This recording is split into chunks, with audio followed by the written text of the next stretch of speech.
السلام علیکم dear students of class 8، کیسے ہیں آپ سب لوگ؟ امید کرتی ہوں کہ خیریت سے ہوں گے اور اللہ تعالیٰ کے حفظ و امان میں ہوں گے۔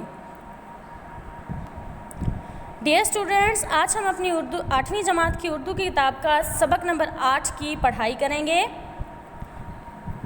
Open your book page number 26، اپنی کتاب کا صفحہ نمبر 26 کھولیے۔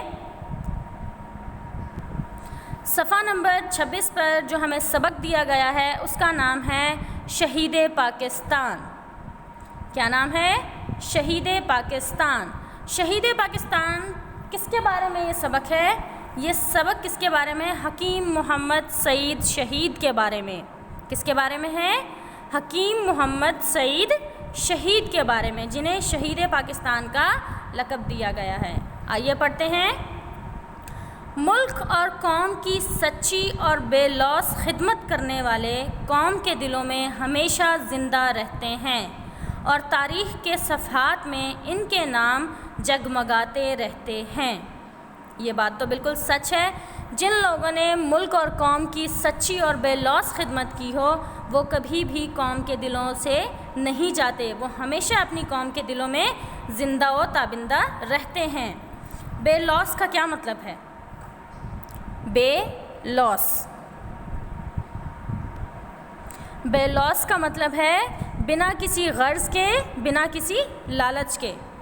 ملک اور قوم کی سچی اور بے لوث خدمت کرنے والے قوم کے دلوں میں ہمیشہ زندہ رہتے ہیں اور تاریخ کے صفحات میں ان کے نام جگمگاتے رہتے ہیں۔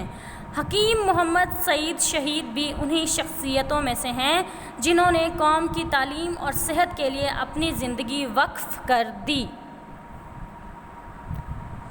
شہید پاکستان حکیم محمد سعید 9 جنوری 1920 کو دلی میں پیدا ہوئے۔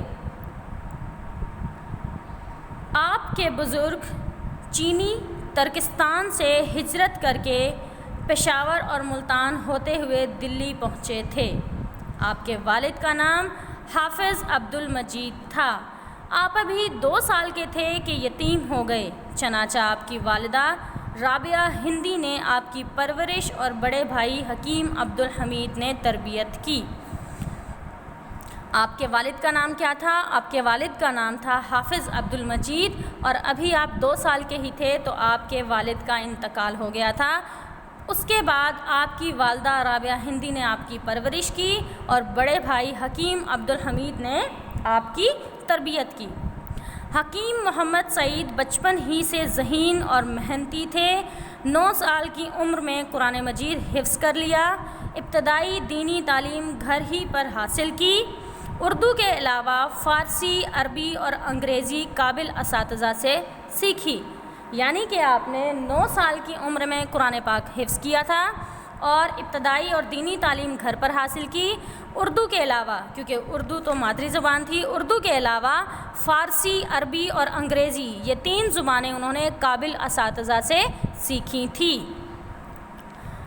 1939 میں آپ نے حکیم اجمل خان کے قائم کردہ طبی کالج سے طب کا اعلیٰ امتحان پاس کیا اور مریضوں کی خدمت کرنے لگے۔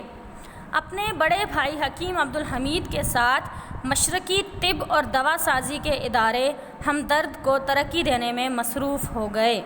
دوا سازی یعنی کہ دوا بنانے کا کام، دوا سازی کے ادارے جہاں پہ دوائیں تیار کی جاتی ہوں، دوا بنائی جاتی ہو، اس کے ادارے ہمدرد، جس کا نام تھا ہمدرد، کو ترقی دینے میں مصروف ہو گئے۔